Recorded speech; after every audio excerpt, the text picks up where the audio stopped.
Salut à toi, aujourd'hui je te partage une métaphore que j'aime beaucoup, je crois qu'elle vient de Byron Katie, mais elle tourne autour de ce que nous explique David Reynolds dans Constructive Living, autour de l'idée de feelings follow behavior. Autrement dit, les émotions viennent après l'action. Je pense que tu es d'accord avec moi, on pense souvent que l'équation est dans l'autre sens. Naturellement, on va plutôt se dire, si j'ai envie de faire ça, émotion, alors je le fais, comportement.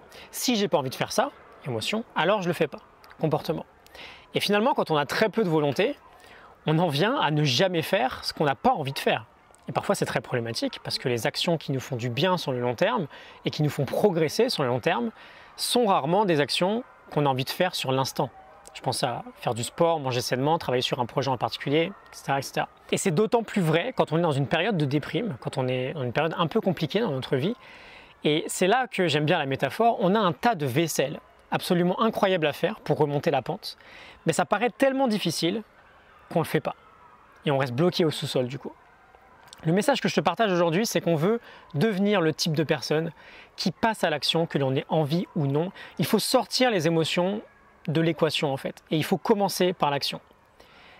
Et une fois que tu commences par l'action, tu as de nouvelles émotions qui vont suivre. Si on reste dans notre métaphore de la cuisine là, je pense que tu es d'accord, personne n'a jamais eu envie de vraiment faire la vaisselle. On se dit jamais, génial, j'ai de la vaisselle à faire. Et pourtant, une fois qu'on s'est forcé à la faire, on est tous super contents de l'avoir fait.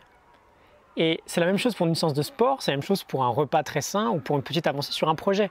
Ça fonctionne tout aussi bien dans l'autre sens. Les émotions peuvent aussi venir après le comportement et n'ont pas nécessairement besoin de jouer un rôle avant de passer à l'action.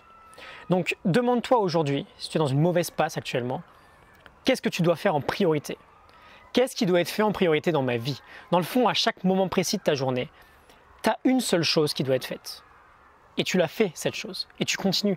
Et si c'est simplement l'idée de sortir de son lit le matin, t'attends pas d'avoir envie. Tu commences par sortir de ton lit et tu vois ensuite ce qui se passe.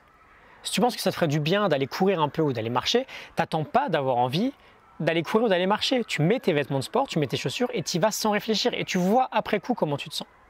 Et tu construis un momentum positif autour de ces petites actions et ça deviendra naturel ensuite pour toi de le faire. Si on n'est pas bien, on veut reconstruire une spirale qui va nous redonner de la confiance et l'action, c'est vraiment le meilleur moyen pour ça.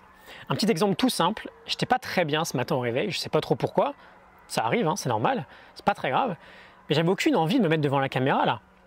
Sauf que je sais ce que je dois faire et je le fais, c'est tout. Et là, j'arrive à la fin de l'épisode et très honnêtement, je suis super content de l'avoir fait, ça y est, je me sens super bien. Donc, qu'est-ce que tu as besoin de faire ? Quelle est ta propre vaisselle aujourd'hui ? Et une fois que tu le sais, tu le fais. T'attends pas d'avoir envie.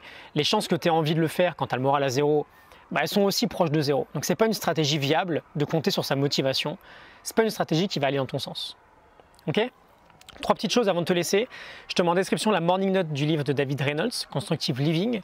Je te laisse aussi un lien vers l'épisode d'avant-hier où je te parlais de 10 idées pour sortir de ces phases compliquées, où tu as le moral dans le fond de tes chaussettes. Va voir ça, je suis convaincu que ça peut t'aider si tu es concerné. Et enfin, je te mets un lien vers mon dernier cours qui traite précisément de la déprime. Il y a 100 € de réduction si tu t'inscris avant demain soir. Donc si ça t'intéresse, n'hésite pas à aller voir, vous êtes déjà pas mal à vous être inscrits. J'ai hâte de travailler sur toutes ces idées avec vous. Je te retrouve demain pour un nouvel épisode. J'ai préparé quelque chose de plutôt sympa. Je pense qu'on parlera d'Harry Potter. J'ai trouvé une métaphore plutôt cool à te partager. À demain, salut.